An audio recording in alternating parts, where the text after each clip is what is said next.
Hello, everyone. Good morning, good afternoon, good evening for you, depending on the part of the world you are right now. This is the Labor YouTube channel. My name is Rafael Groma, Assistant Professor of Media Studies at the University of Toronto. Today, we will discuss an important topic for us about gender, race, and class in platforms and labor and society studies, especially addressing three concepts around intersectionality, racial capitalism and social reproduction. And one thing I would like to start with, I we recently did a literature review on the word intersectionality in platform economy, and we discovered that like most of the research, when they talk about intersectionality, they focused only on gender, and this is an important thing. This event is part of Platform Work Inclusion Living Lab project. Is a cost action funded by European Union, and this project aims to foster a gender-centered intersectional perspective for platform economy, and led by like a network of researchers, especially based in Europe. And I'm serving as international expert coordinator. So for this conversation today, I have the pleasure to introduce you to Laura Guimarães Corrêa. Let me talk in properly Portuguese. Laura Guimarães Corrêa, from the Federal University of Minas Gerais in Belo Horizonte, Brazil. Sophie Bernard, professor at Université Paris, Dauphine-Paris, and I'm happy to go to Paris this evening. So thank you, Sophie, and Hali Kwan from the University of Hong Kong. And we are waiting for Kruskaya Hidalgo, based in Mexico, and whose work is on Solidarity Center right now. So the idea is to discuss with Laura, Sophie, and Hali what are their research on this concept, and they will share with us their research and also the challenges, theoretical, empirical challenges when you are addressing those concepts. So thank you so much. We will start with Laura. Laura, good morning for you. Thank you for having us today. Good morning, Rafael. It's a pleasure for me to be here. Hi, Holly. Hi, Sophie again. And good afternoon, good evening for who is participating in this panel. It's a pleasure for me to be here with you. Thank you for this invitation. Um, yeah, as we were talking before, I'm not from the field of labor studies or platform studies. I'm a media and communication scholar, and I've been reading, teaching, and studying about intersectionality, especially race, gender, and class.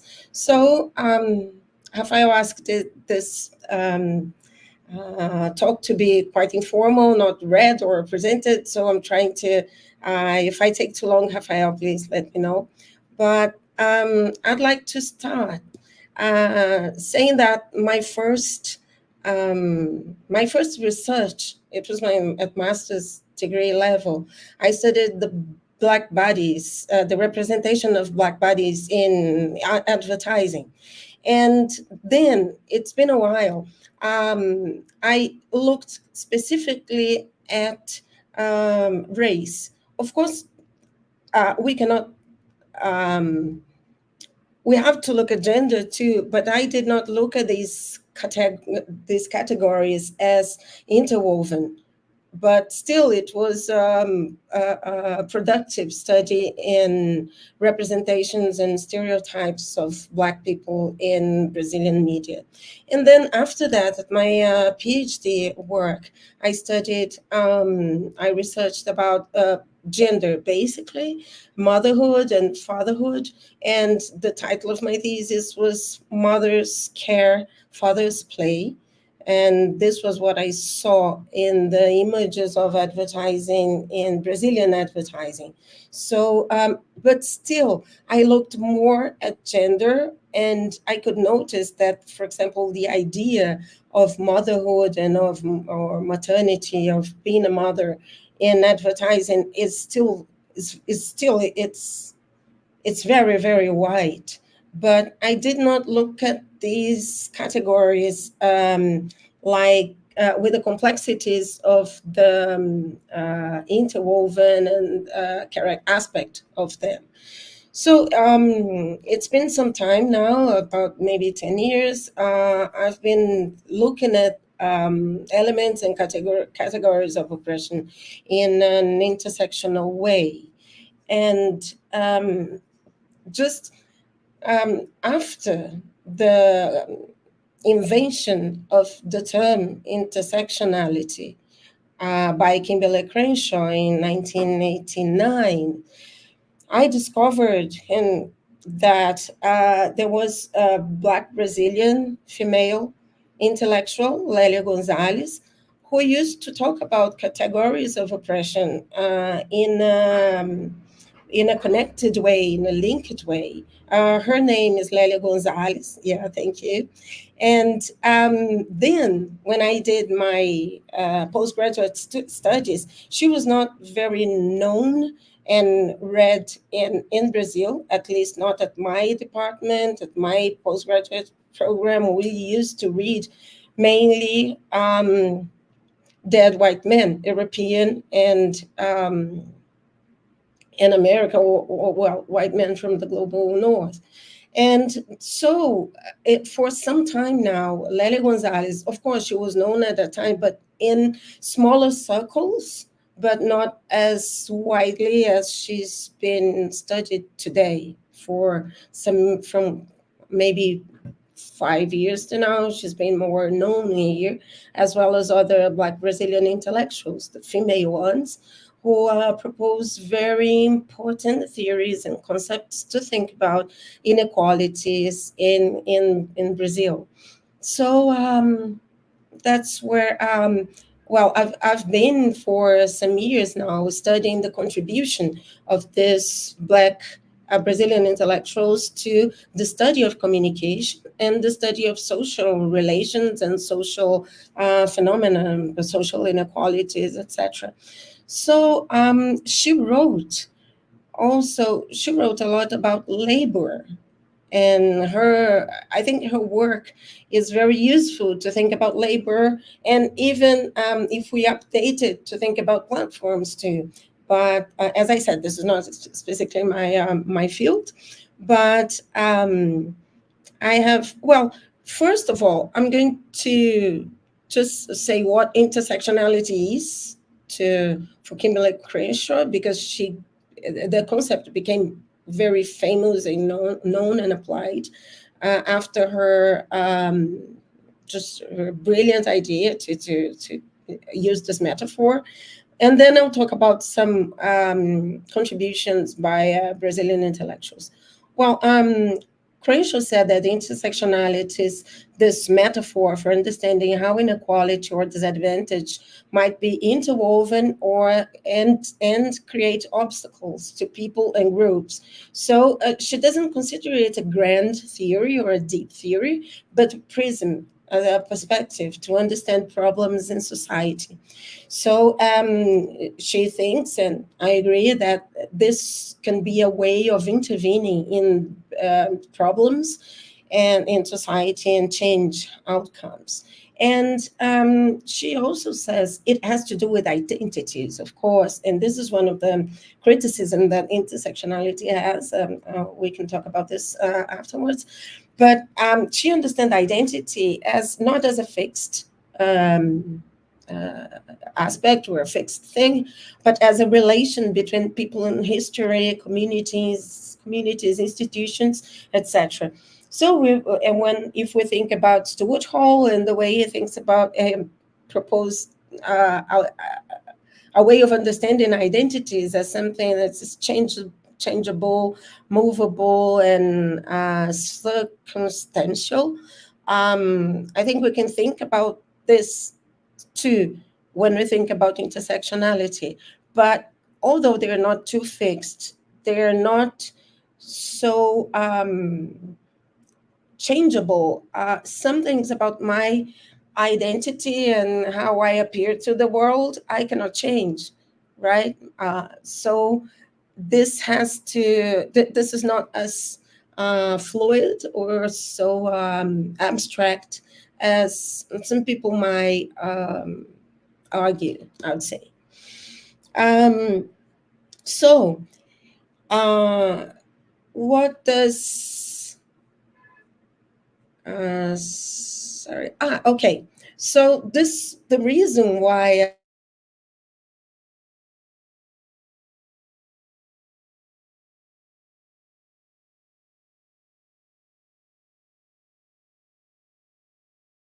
Yeah, I'm not sure if Laura is. Yeah, I think Laura is not here anymore. Yeah, let's wait to see if Laura, maybe this is some like connection problem. I would like just to say hello to Kruskaya Hidalgo Cordero from Solidarity Center, Mexico, and Kruskaya already worked for Observatorio de Plataformas in Ecuador. And yeah, and Laura is coming back maybe in the next few minutes. I would like to give the floor, like this unexpected issues. I would like to give the floor to Halle to talk about your like journey with especially social reproduction and platform labor studies, and after we can get back. Yeah, Laura is back. oh yeah, I'm back. Great, Laura is back. Hello, So Karen. let's resume Laura's talk, and after we talk about this. Okay, thank you. Yeah, it's the internet connection. Also, I have to apologize if my voice is hoarse, a bit allergic. There have been many fires around my region in Belo Horizonte now. Um, well, I was talking about Lélia Gonzalez's work and other Black Brazilian intellectuals and how they might help the discussion about labor and platforms. So Lélia Gonzalez, she used to say that even before, this is something she wrote in 1982, so even before the invention of the term intersectionality, she says that, and here I'm quoting her, due to the mechanisms of racial discrimination, Black women workers work more and earn less than white women workers, who in turn are also discriminated against as women. For these and other reasons, Black women remain the most exploited and oppressed sector of Brazilian society, since they suffer triple, discrimination: social, racial, and sexual. Well, social would be economic too, and sexual, this was how she addressed gender at that time, many years ago. So she also said that, I'm quoting again, there is a racial and a sexual division of labor. It's not difficult to conclude about the process of triple discrimination suffered by Black women: race, class, and sex, as which we say today, gender, right? As well as their place in the workplace. So she has some essays published now, and recently published actually in a book. I think I have it this here. I can show you. Um, she would say when she was alive, she died at 58, no, 59. So she taught us that the dates of May the 1st, the work International Labor Day, and May the 13th, which would be a day that the abolition of the slavery in Brazil is celebrated. They had everything to do with each other. So she connects the historical legacy of slavery in Brazil with the reality of the situation of workers in Brazil. So this continues to show that the laws about work the does not work so well for the mass of Black workers in Brazil and racialized workers who continue to be exploited. So I think this is maybe I could contribute bringing this thought of Leila Gonzalez here. Leila Gonzalez here. She also in Brazil she was responsible for the reception of feminism in the Black movement, and at the same time in the women's movement when talking about race. So she was also an activist, and she was also in politics in Brazil. She was a member and the founder of collectives and important groups, and then she would bring the discussions from one group to the other, trying to build these bridges and talk about other axis of oppression in other groups. So this is maybe something that could be useful nowadays to think of these bridges and discussions that can be brought to different kinds of organizations or cooperatives and etc. Okay, she was also she was also very attentive to representations of especially Black women in Brazilian media. So she used to criticize the way Black women were portrayed on TV, especially, and in Brazilian culture in general. Okay, I'm not sure about my time here, Rafael. But I'd like to maybe talk to you about some other concepts she brought to the discussion. Please let me know if I'm taking too long.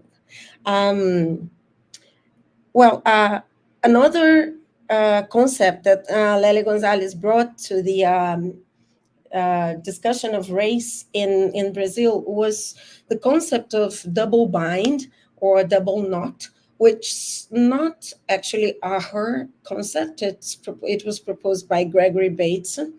But she, along with Marilena Chauí, another Brazilian philosopher, they would say that the Brazilian relation to race has a double bind, which means that there is proximity, but at the same time there's a very violent distance and based on racial difference in Brazil. So in one hand there is the myth of racial democracy in Brazil, but on the other hand there is the ideal of the whitening, like as if everything that is whiter in Brazil is connected to whiteness is valued in Brazil in opposition, and it's separated from everything that is connected to Blackness. But there is a kind of a veil or an idea of the harmony of a harmony, but it's actually very violent, especially if we see the numbers of who are the people who were killed by the police in Brazil, for example. So she understands the dynamics of race in Brazil with this double bind logic, this double bind rationale that would somehow hide the racism, and by doing this, perpetuating it. Okay, so this is one of the concepts she proposes, and it was also developed and used again by important Brazilian sociologist and media communication scholar called Muniz Sodré, who also used this idea of the double bind to understand race relations in Brazil. Okay, another concept by popularized by Lely Gonzalez Your time. was, sorry, 2 minutes, was the idea of América Latina, which is a kind of a pun, wordplay with America Latina, Latin America, with which will stress the importance and the influence and of African culture in Brazilian and Latin American societies. So she will say that we're not America, we're Africa, due to, for example, more than half the population in Brazil identify as Black. This comprises Black, I mean, dark skin and light skinned Black people in Brazil. So we're more than half Black people in Brazil. So America Latina has to do with this. And this has to do also with Pan Africanism and the idea of this influence around the continent. And Latina is a very curious word, which means like smart in a way that people will have resistance will against the oppressors. Well, I did not talk much about the challenges of intersectionality, but I'll finish by saying we can talk about this maybe later. That one of the challenges of the use of the concept of intersectionality, in my opinion, is when when people in general will deracialize or will politicize the very origin and the idea of intersectionality. So sometimes it becomes a void word that would work for anything. But I think it's very important not to forget the racial and the anti-Black racism, which is in the origin of the word intersectionality, not to forget the importance of the connection of categories of oppression. Well, I think my time is all over, and thank you very much for listening to me. I'm open to discussions. Thank you, Laura, especially for bringing to us the important work by Lela Gonzalez and the challenges and possible like misuse of the concept of intersectionality. So now I'll pass the ball to Harley Quinn, talking from Hong Kong, and Harley will talk about how she's mobilizing this notion of social reproduction, how like gender, race, and class, and or class is being addressed in their research. So good evening, night for you, Harley. Yeah, good. Yeah, it's good night. It's 10 p.m., 10:30. Yeah, anyway, thank you very much for the invitations. So my name is Haley, and I am a PhD student at the University of Hong Kong. And my research looks at female platform driver lived experience in China's ride-hailing platform. And in particular, I focus on the issues of gender precarity, labor struggle, and women's solidarity in my research. And there are actually many theoretical, epistemological, and political challenges throughout my research process. And I will share some of them with you today. So theoretically, I'm inspired by feminist and gender theory. So for example, intersectionality is one of my favorite theory when I was first introduced to feminist theory in gender study. And the concept of intersectionalities offers me a very useful framework to look at gender inequality. So I often remind myself that women are not a homogeneous group of people, and we do not share the same problem and inequality in everyday life. So this intersecting social identity result in a combinations of discriminations and privilege, which produce both oppressions and empowerment. And this acknowledgement of different identity experience among women helps me to address gender inequalities and also forms of oppressions. But it did not provide a very clear analytical framework for me to approach or understand gender justice, at least at this stage. So gender justice for me is more about transformations of women's circumstances and context. So I think the transformation is very difficult without identifying a common source of oppression that women are facing in everyday life. And it's very difficult to not foreseeing the possible forms of solidarity among women. So I think my desire to find out the common source of women oppressions and women solidarity is less about creating a very unified theory, even though it is a very important task for scholar, but I'm more concerned with the directions of change and transformations in gender justice. So I think if we're able to identify the common source of women oppression, then maybe we can do justice to women's empowerment and solidarity, both within and beyond academia. And actually, I don't have a very perfect solutions for these confusions. But in my PhD journey, I discovered two useful theoretical frameworks. So there are the gig labor process theory and social reproduction theory. And these two theories helped me to identify a common source of women oppressions in female platform workers' everyday life. And the gig labor process theory highlights how the platform commodified and exploit female workers through intensified algorithmic control, while the social reproduction process argued that the social reproduction process regulate the gig labor process and intervene algorithmic control of female workers. So as a result, the platform algorithmic control and social reproduction process are both the common source of women's oppressions.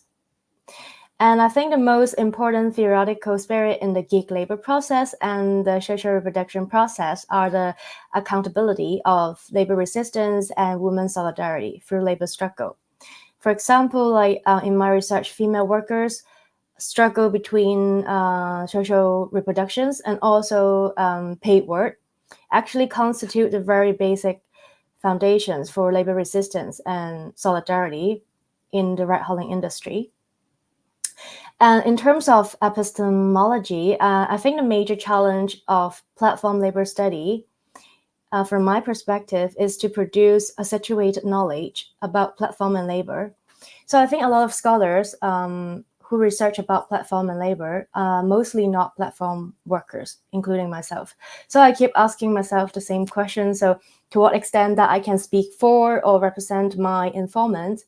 And this particular concern leads me to reflect on my positionality and also the power relations between my informants and me. So I realized that I'm a student, I'm a researcher, and I'm not one of the drivers. And the fact that I was never a driver and I did not share the very same similar economic and social background with my informant alert me. But I also remind myself that, I am a daughter and I'm a sister, and I was also a female platform photographer. So I do share some similar experience and position with my informants. Then I decided to navigate my research direction based on my experience as a platform worker. So I know even though I couldn't fully represent my informants, I could still craft out pieces of narrative evidence and increase the awareness of the meaning of the data and develop accountable arguments and feminist theory that could actually illuminate women's lived experience and complex life based on my own working experience as a platform photographer. And lastly, I think the research challenge comes from the political and social and digital environment. So when I started my PhD studies, different political and social movement and global pandemic distract me from my research. So I asked myself whether the research that I'm doing is still the most urgent one. So how does my research matter when so many different forms of violence dominate in everyday life and people suffer in different parts of the world? So I think my research interest in women's and world and platform study has a very personal history, but I think I do care about other social issues as well.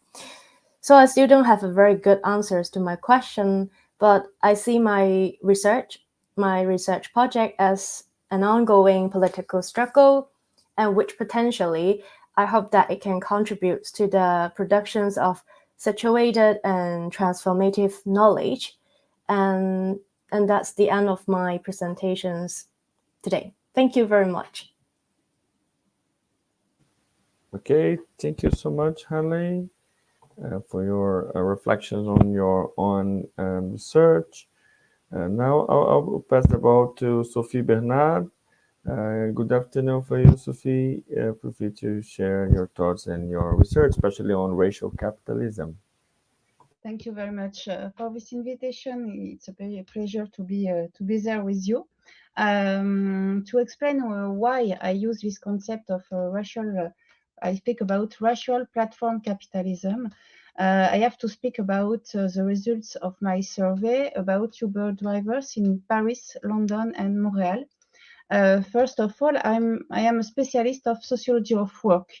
And when I conducted this research, which started on 2015, the debates focused mainly on the issue of employment status, and especially the issue of misclassification. Indeed, Uber is a symbol of this new economic model in which companies take the form of platforms that act as intermediaries between customers and self-employed workers. So Uber is studied as the symbol of platform capitalism. But the fact that Uber drivers are mainly racialized men has long remained a blind spot in this analysis, and especially in France. Yet racialization characterizes platform capitalism in the sense that, as Dalia Djibril observes, it's an organizing principle of platform capitalism, and platformization itself is an innovation of racial capitalism. That's why, as her work was very interesting for me, I call it racial platform capitalism. It was through the comparative approach that race emerged as a common and fundamental element in the functioning of the platform.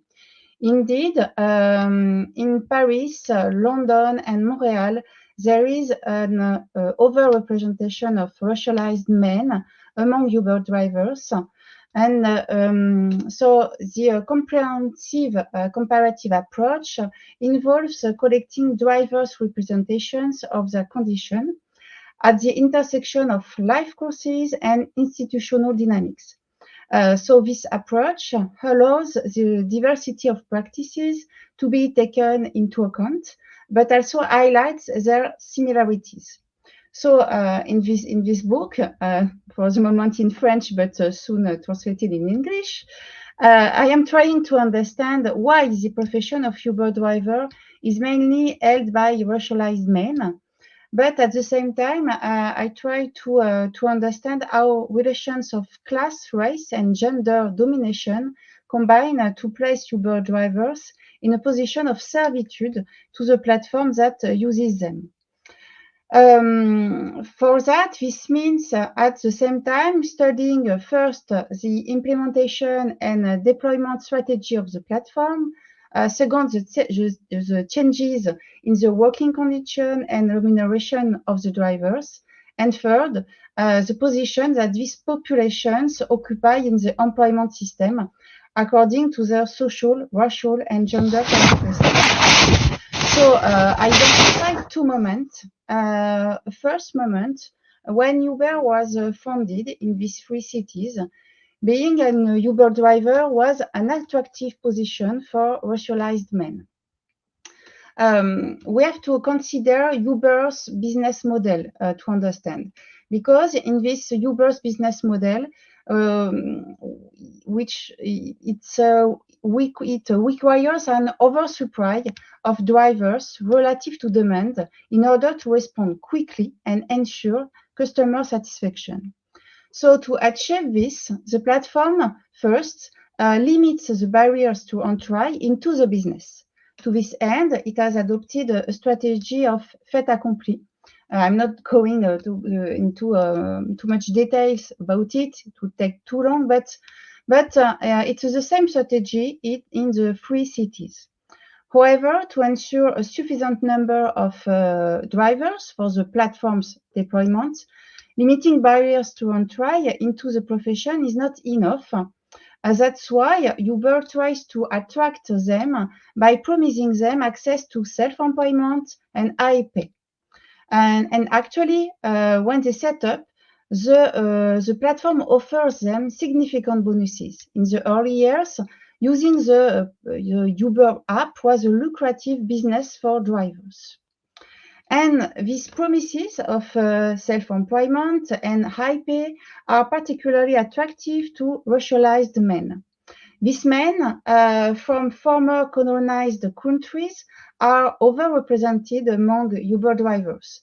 In fact, despite the specificities of their respective institutional and normative context, the majority of drivers share common characteristics. They suffer from a racializing assignment.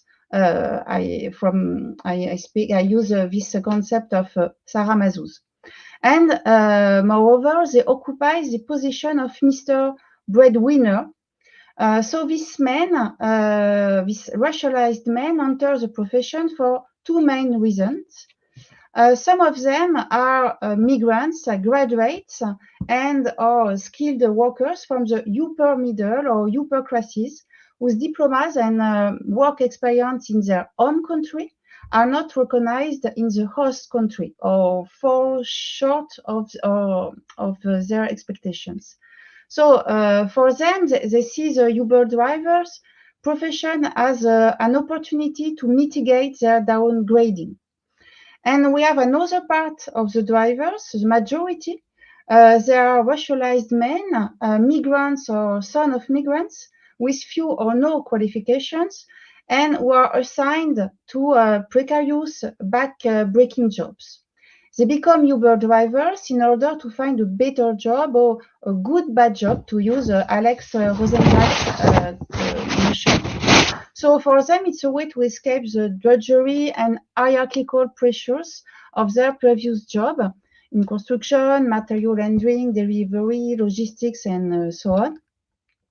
So for them, this job, Uber driver, is considered as cleaner and less strenuous at first glance. Time autonomy is also cited by many of these drivers as a benefit of self-employment. And especially because drivers have the freedom to work more, to earn more.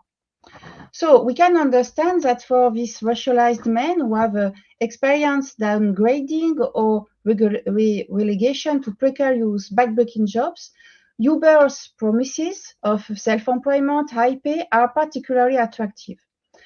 Most of them also occupy the position of Mr. Breadwinner. The fact that their wives are homemakers or work part-time increases the economic pressure on the breadwinner.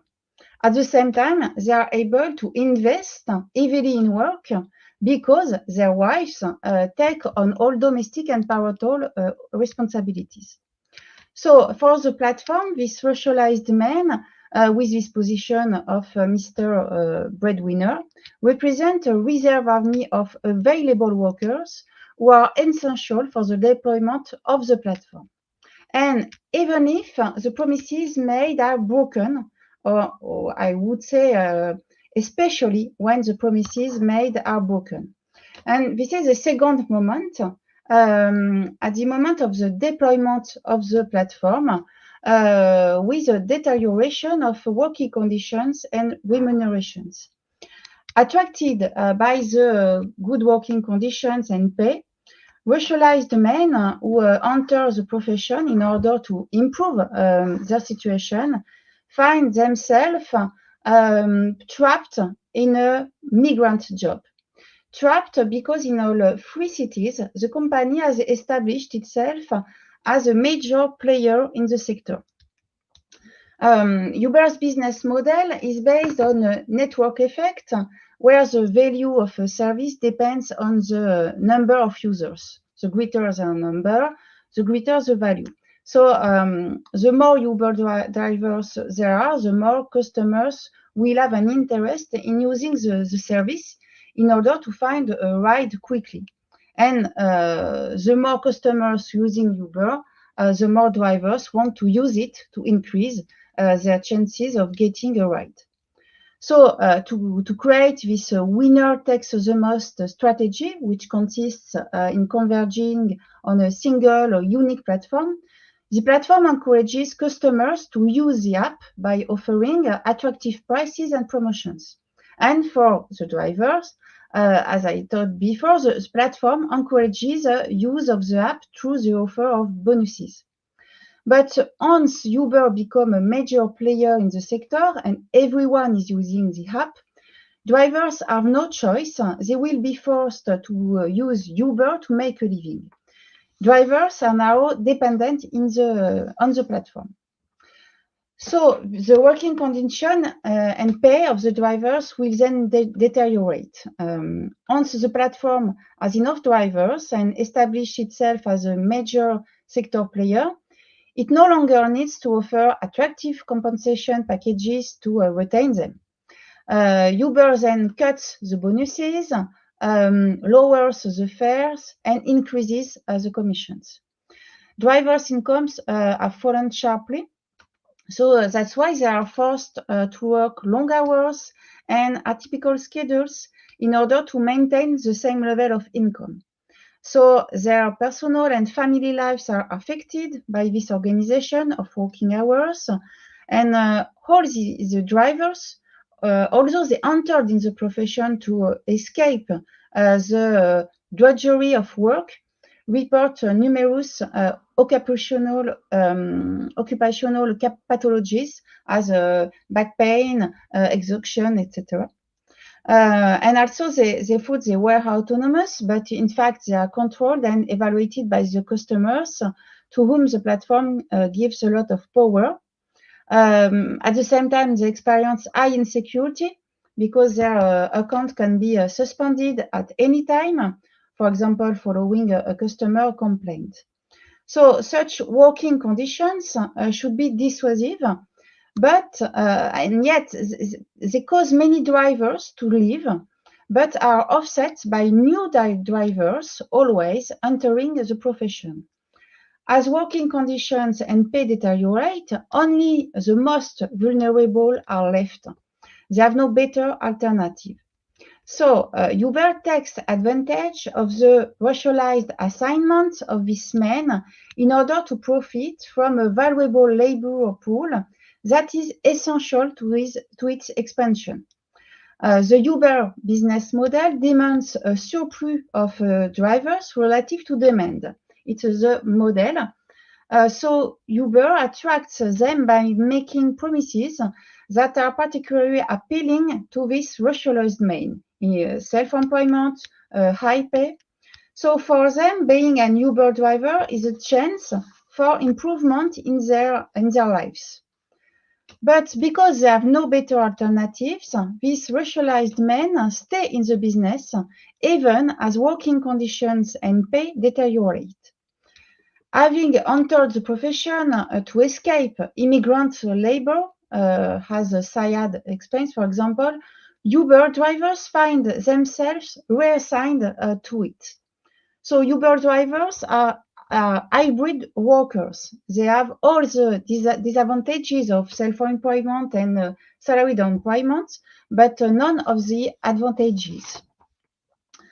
So we can notice the legal action taken in various countries over recent years to obtain recognition of Uber drivers as salaried workers, aims to confer upon them the right and protections associated with the salaried status. It will nevertheless not suffice in itself to improve their working conditions and remuneration. Demands for requalification are just one component in the struggle for different platform economy. And more broadly, The case of Uber drivers is an invitation to rethink the integration of racialized populations into employment systems. So I finished on this word. Thank you. Great. Thank you so much, Sophie, for your talk. Now I will pass the ball to Kruskaya Hidalgo Cordero, who currently work for Solidarity Center in Mexico. Kruskaya has a long history of thought and theory and practice on platform labor studies, and she has articles on decolonial feminism, and there's a lot of issues on race, gender, class, and decoloniality from especially Latin America perspective. Welcome, Kruskaya, and feel free to share your thoughts and how you are addressing gender, race, and or class, and also decoloniality in your own research and your everyday work. Thank you. Thank you, Rafael, and thank you everyone for this exchange. And I'm really happy to see that we are using some of the same authors and like ideas and also theoretical positions. It's really exciting to be in a panel with this kind of exchange. I want to start my presentation by putting positionality debates into practice to reflect on the role that researchers play in their studies, their publications, their articles, their conferences. Because as the Portuguese scholar from West African descent, Grada Quilomba, said, theory is always placed in somewhere and always written by someone. And I think that that's part of feminist approaches and also critical racial approaches and the colonial approaches, that theories are made by someone, and that person has their own gender, identity, ideologies, postures, and that influence what we said. But that was not the debate 50 years ago, 60 years ago. And positivist theory was embracing the idea of neutrality, and with feminist theory and with the colonial theory, that is put it in the center of the debate. Because what is neutral? Who is neutral? What kind of bodies are not mentioned their positionality? And that's part of the matrix of colonial and Western knowledge, but also whiteness. So this call resonated with me, making a clear statement about my own place of enunciation. So I'm an Ecuadorian woman, I'm a feminist researcher, I'm a lesbian activist, and I embody a body with physical disability. And all this is part of my work, but also my daily life and the places where I care and what I'm studying for and from. So I'm studying and exploring the interweaving between gender and migration since the time that I was studying my master in Europe in 2016. And my embodied experience of gender and race in Europe, where I was reading as La Latina. So a Latin American woman facing essentialization, hypersexualization, and exoticization in a daily basis. So it was in that moment when Maria Lugones work on the coloniality and Chicanas writers as Gloria and Saldúa became my refuge. They provide me epistemic tools to understand my own existence as a woman of color, as a racialized woman, as a migrant woman from the global south. But also they helped me when nobody else did. Thus, the coloniality and feminist theory and the colonial feminists per se, they come from theory, but also from methodology and praxis. And I carried that since 2016. In 2019, I'm studying working, providing the colonial and feminist analysis in platform economy.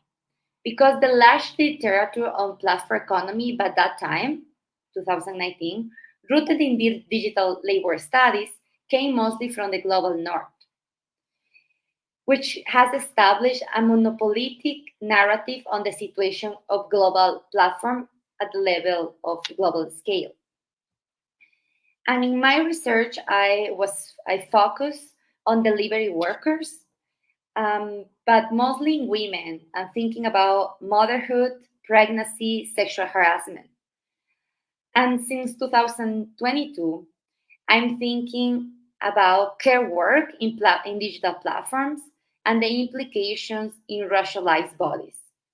And again, in care work, mostly women are in the center and carry out these activities. So I'm exploring the effects of care work platforms in women in the global south. So thinking from the coloniality implies a multi-level action that must always be conjuncted with praxis. As Kathy Walsh said, it is a continuous posture and attitude, one of transgressing, intervening, and in surface is inciting. So for me, the coloniality is always asking about power. So what is the power dynamics in my own research? Where I in front of workers, how I use the knowledge that I'm learning from workers, that I'm also producing a collective with other women researchers, with other people researchers, with other theories, and how I can translate all this in not academic articles per se, but in ways to put that for the labor movement, for unions, for activists, for advocacy. So as part of coloniality, an intersectional, but mostly a sexual and racial division of labor has become established. But in addition, a new intersectional division of labor has crystallized where countries of the global south have become source of cheap labor for multinational corporations. So for example, Lisa Nakamura brings to light that cheap female labor is the engine that powers the internet. In platform economy, these correlations are very evident. In several Latin American countries, the majority of on-demand delivery platform workers are migrants or for racialized populations. For example, in Ecuador, Colombia, Argentina, Chile, they are mostly from Venezuelan nationality. So mostly the majority of delivery workers in these countries are migrants. And in Brazil, they are from Afro-descendant communities coming from precarious neighborhoods. In the US, the majority of them are from Latino and Asia communities. So in other words, these business models are sustained by the migrant and racialized workforce. Just we make visible the differential impacts in terms of regions and geography, it is fundamental to understand that these business models affect women, migrants, and other specific groups different around the world. So for that, we need to have this question of situated knowledge, where gender, race, class, nationality, sexual orientation, among other categories, work intervening, creating complex realities. And that's something that scholars from Latin America, as Ochicuriel, works a lot in thinking about how this complex reality are situated with all these intersectional identities, where race and gender come in this intervening matter. So giving you this brief panorama of delivery platforms and what I was studying there, I want to talk about my project called Código Doméstico in the Flesh, that translates as domestic code in the flesh. So this project begins, learns, and listens to the daily experience of women paid domestic workers in the platform economy. So here are the life stories of women working in these digital platforms from different countries in the continent of America Latina, as Leila Gonzalez said, and Laura Bruns before. So I'm putting this together with the workers in different formats So this is a research that has podcast production, illustrations, web page, and other sources and tools that they can use for the advocacy and for the labor movement. So Jessie is from Sao Paulo, Brazil. Giselle is from Mexico City in Mexico. Paola is from Bogota in Colombia. And Roxy is from Mexico, but she lives in Los Angeles, California, in the United States, more than 20 years now. So with these women, we put together this project, Domestic Code in the Flesh. And through their stories, we can see the technification and the automatization of care work through algorithmic processes that organize work in this platform economy. They are facing the social organization of care, but also this specific circuit of class, gender, and racial inequities.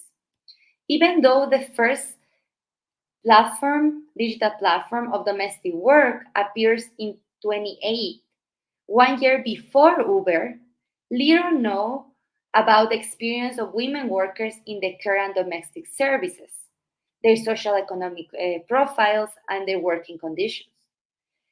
The increase of these digital platforms is a product of social, political, and economic factors. Also, it highlights the emergence of new digital structures and new actors that seeks to take advantage of care work and reproductive life in all its forms. Thus, these digital platforms are a class and racial and sexist project as a way of organizing work. And for me, it's also a new advance in the capitalist attack of work. But also, this could determine the future of care work. So with globalization and the neoliberalist crisis of care, it is the migrant and racialized women from the global south who mostly carry out this work worldwide. Currently, according to the data from the International Labour Organization, the ILO, more than 14.8 million of people engaged in domestic work are from Latin America. So these represent around the 20% of the work-paid domestic workers.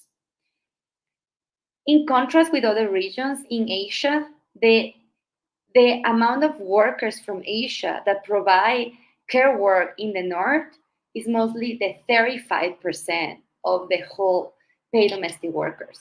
So just between Asia and Latin America is more of the half of the care providers and care domestic workers. And if we take also in account Africa, so we see that it is the global south that provide majority care work and care. In terms of Latin America, from this 20% globally that's come from Latin America, the 91% are women. So we are talking about a very feminized activity and feminized sector. And within this 91% of women in Latin America, the majority of them came and come from indigenous and Afro-diasporic backgrounds, and also mestizo and impoverished women. So we are talking here again about race, about gender, and about class. In the platform economy, which is not outside of this social fabric, work in the care and cleaning apps is also very feminized, and also with these logics of class and race, in terms of a lot of the people, the women that are providing work through these digital platforms in care work. There are indigenous, there are Black women, there are women from migrants communities in our countries in Latin America. So the profile of these workers has been little studied in comparison of other sectors of platform economy. So in my research with domestic code in the flesh, I was starting with the question of how will this platform economy will impact women in the care work that they are already precarious and is already precarious work with this now organized with algorithm. What are the implications that the social reproduction of life is now made there by mobile applications? How does the social fabric deteriorate with this care platform practice?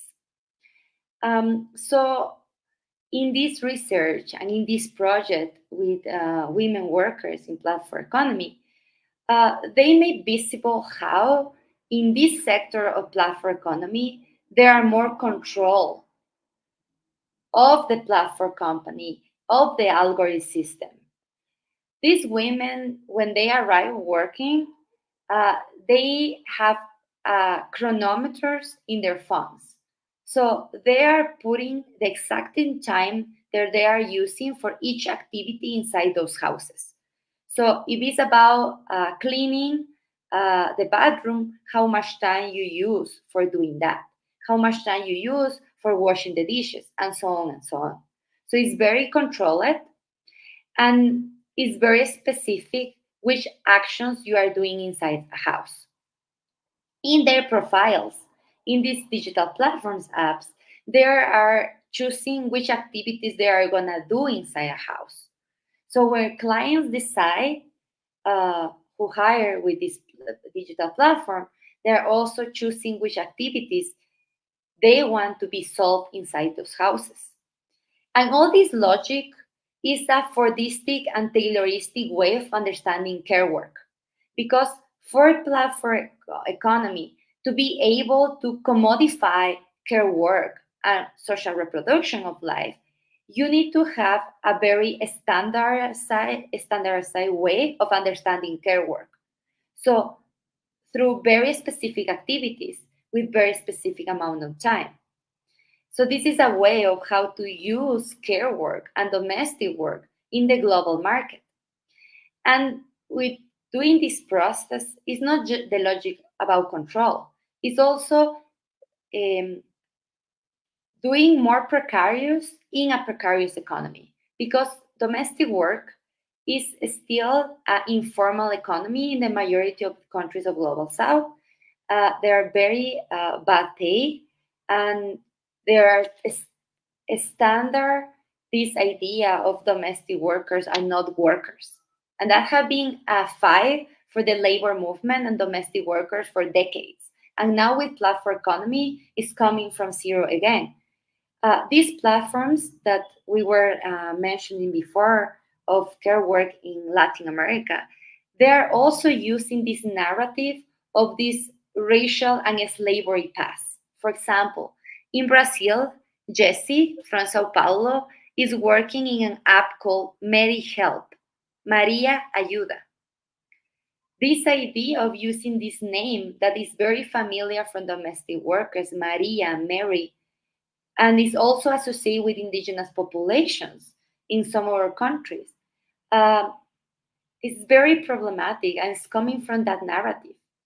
In Mexico, the app where Gisela works is called Aliadas, an ally. So this idea that she's not my worker, she's my ally, she's my friend that helped me in the house, so I'm able to go outside and doing my public work. And all these names from all these platforms are trying to go away from the idea of a domestic worker. And it's trying to also erase this relation of labor relation. And all the dynamics that we know in other kind of platforms, or ride-hailing, delivery, working, is happening in platforms in the care sector, but it's also intensify this control and this precariousness. So I want to just end in here by saying that platform economy in the care work is creating more bridges between social classes, between women, and mostly racialized women. And all the women that are part of this project, they know what they want to change in the platform economy. They have clear demands of how these platforms should work in domestic work. And I think that is so important for the academic debates to center women voices and platform workers' voices in the center, because they are the experts of their own living and they know what we need to push for advocacy and for regulation debates. So I think it's so important to not just listen to them, but give them the space that they deserve on the table of decision makers to make the changes in the platform economy that we all need and we all push for. Thank you very much. Thank you so much, Kruskaya, for your body of research, especially now Código Doméstico Flash. Before the debate, I would like to do an advertising for you. I will sell you a product. No, I will sell you an academic conference in Paris this Friday. It's a conference called Gendering Platforms, Law, Regulations, and Alternatives. This will be at Université Sorbonne Paris Nord, and coordinated by Professor Corinne Verchel-Chaptal and Claire Marceau from this Platform Work Inclusion Living Lab project. For me, one of the highlights of this conference will be exactly centering worker voices from Spain, like Mensacas, from like Nuria Soto, and from Brazil and Argentina as well. I'm going with Aline Oz from Senoritas Courier, Maraísa Adame from Maria Lab, Cecilia Munoz from Argentina Federation of Tech Co-ops, and Denise Kasparian from University of Buenos Aires, and Elena Fischer from Alternativa Laboral Trans, a tech cooperative by trans people, and with another researcher called Firuze Shokovali with so relevant work on feminist technopolitics in the Global South.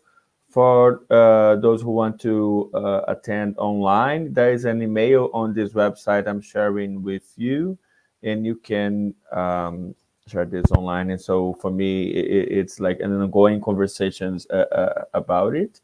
I have like a lot of questions I'll try to share with you, and feel free to pick one and to share with us. You talked a lot about praxis, like about theory and empirical findings and politics around it, like citational justice or our positionality as researcher. And also I would like to emphasize how you, especially Kruskaya and Sophie, emphasize the role of migration on it, which is very relevant.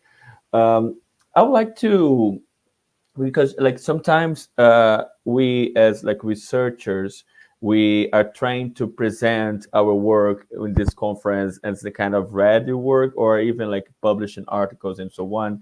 And especially like undergrad students or master students or even PhD students, they are like they are fearing, oh, I'm not sure if I'm using this concept correctly or something. And I would like to, if you like to share with us some kind of backstage of your research in terms of what were your like fears, or oh, I was not sure about using like racial platform capitalism, or if I was using intersectionality in a good way, or even sharing with some of these or traps or some of these limits of the concept, or even of misuse of this concept, as well as Laura was saying before, when you sometimes you see this concept being co-opted both by like other researchers from different fields, but also from the companies themselves. Sometimes, as Kruskaya said right now, this kind of, oh, we are here to help you in like imitating this kind of language. And I would like to hear from you, how are your thoughts in the more like epistemological plus political way and which kind of advice you do for early career researchers. Would you like to start a new research on race, gender, and/or class in their own field? I know that there's like many questions behind it, but please pick only one and go ahead with it. Laura.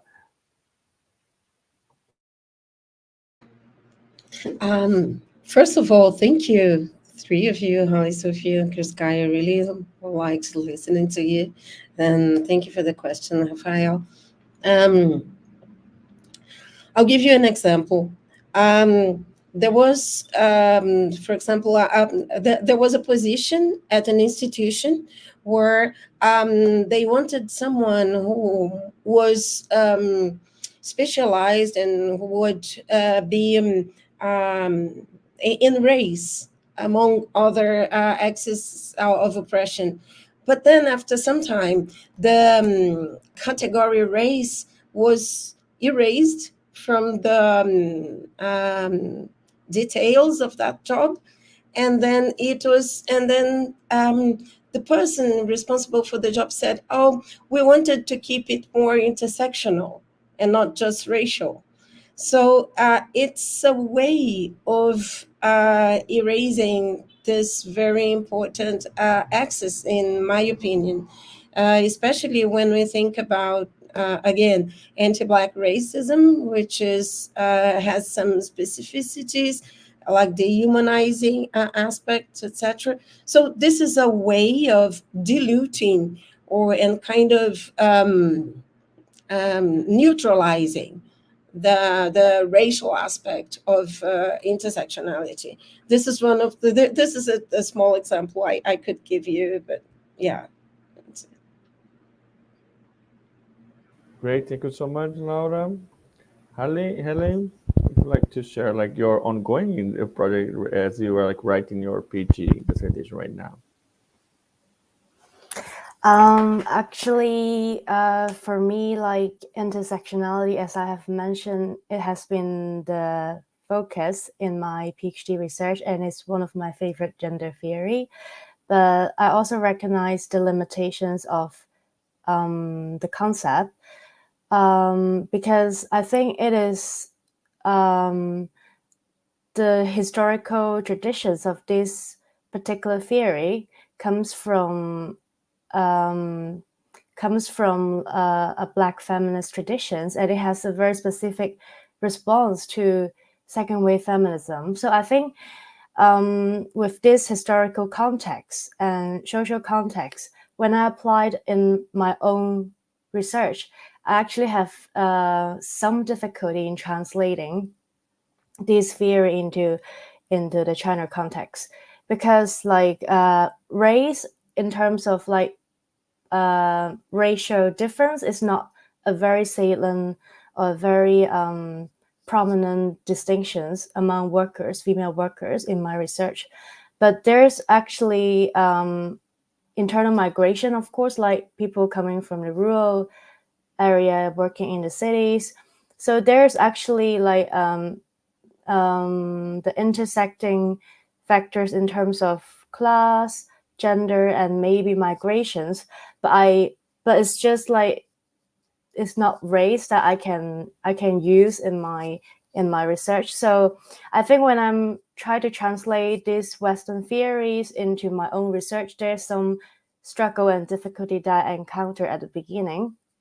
So at the end, I think I'm still trying to reconceptualize intersectionality, and I'll see how best it fit into my research framework. But for now, I think it's more like inspirations, and also it's useful to structures like or understand inequality or oppression as intersecting for now. But as I say, I also use other theory to support my theoretical framework. So I hope that someday maybe I will be able to develop a more unified theory in terms of how to recognize gender problems in platform study research.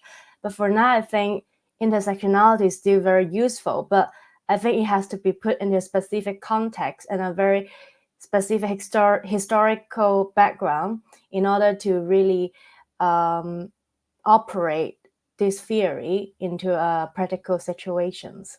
Yeah. Great, thank you so much, Helen. Sophie? Yes.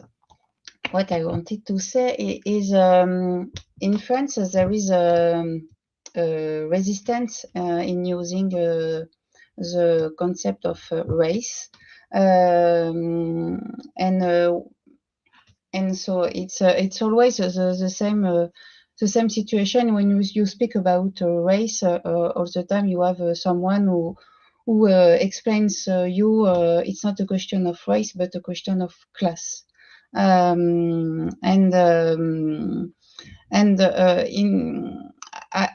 think in this situation the best is to use the results of a survey and because first of all I'm not a specialist of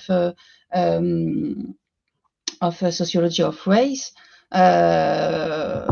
I'm a specialist of sociology of work, and but it was with the international comparison. It was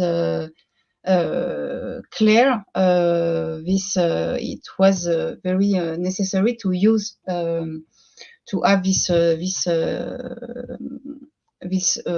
option of race because it was very. It was a common point between the three countries, but and the question are about because this concept of racial capitalism is very criticized, but it was very useful in this survey to understand this production of hierarchy in this group and the role of the platform in this situation. But when I use, for example, this concept of racial capitalism, as I try to explain, I speak about I also speak about gender and also about race. So it's not totally separated in this case. So that's why I wanted to tell that, but it can be difficult to speak about race because all the time you have these colleagues who prefer to speak about class. Okay, thank you so much, Sophie. Kruskaya? Yeah, well, I think that's it's a very deep debate, actually, to think about theories and categories as intersectionality or racial capitalism, because I think that at the end there is a resistance, and we know that there is a resistance in the academia, in certain areas of universities, even in certain editorial lines of journals, of how to manage certain knowledge and certain categories of knowledge. And I think that as part of our understanding of theory, is also how we can push for more revolutionary lectures of what knowledge is.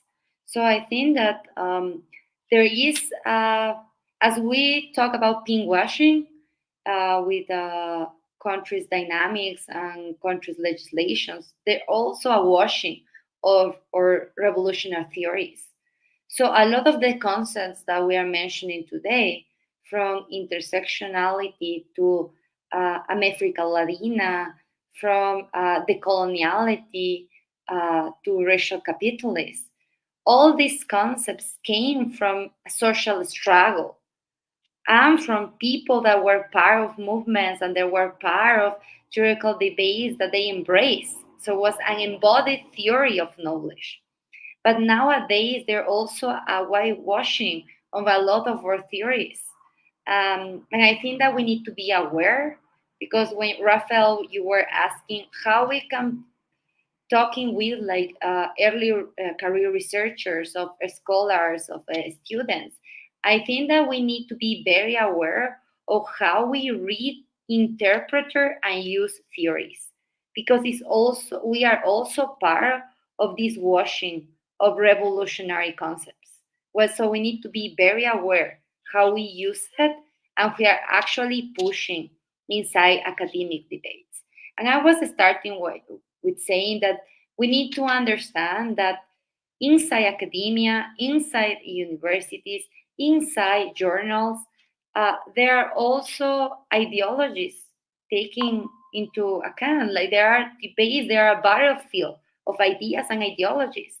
And in my experience, in certain spaces, there was not well taken certain categories. Um, I was trying to pass an article in a journal where a lot of the comments that again and again I received for these proofreadings and these editorials reviews were about the coloniality. And in a way, they were also pushing for me to take another stand there, maybe a more neutral way of explaining certain ideas and theories. So, and there's happening a lot. And I think that there are other researchers that experience this, other authors that experience this. When you are trying to push certain ideas, they are not well taken in certain circles. And this resistance is also let us play with. Because if we found resistance with these very revolutionary ideas, it's because we are trying also to push something for change. So I think that we need to keep doing this. And it's not just about theory, it's also about methodology. In my own research, and with that I want to finish this, I'm pushing a lot for collaborative and co-writing with workers. And that is not well taken in certain circles, because this idea of pushing who is writing, this authorial and this logics of citation and so on, is also for pushing a different ways of doing the colonial practice. So how we can start doing something collective when there is not one name to cite? How we can do more methodologies when the production of that is not an academic paper? It is an infographic, it is a podcast, it is something that is useful for the social debate in the social movement, in the labor movement with unions. And that's not going to be the academic paper per se. So how we can push other ways of producing knowledge, and maybe these other ways of producing knowledge is not going to be in academia, and it is okay as well. So I think that this a lot of debates that we can keep saying about this question, but I will say that we need to also see ways where we can push ideas and knowledge, but also we can produce in a different way that is for the labor movement. Thank you. Great, thank you so much, Kruskaya, for your thoughts and methods and practice. And this is so like meaningful for us to share this idea and to diversify the knowledge of production. I would take the advantage of it to do my second advertising of the day. Yesterday, my Argentinian comrades launched with us a campaign called Hire a Co-op. And this is a campaign available in English, Spanish, and Portuguese, led by workers, research participants in a research with me called Worker on Intersectional Platforms from Brazil and Argentina. The idea of this campaign is direct to universities in a context where universities say they are advocating for sustainable development goals and decent work and even like decoloniality. This campaign aims to put universities aware of tech services of tech co-ops, and this Hire co-op campaign is to, in order to make researchers let researchers know about the availability of tech cooperatives to do services for research projects like launching website or doing cooperativist version of Google Drive or something like that. And the slogan is don't you trust big tech, hire a co-op. And we will start this campaign in person in Université Paris, Université Sorbonne Paris Nord this Friday. And we'll have like in-person physical posters. We will put on the University of Toronto as well.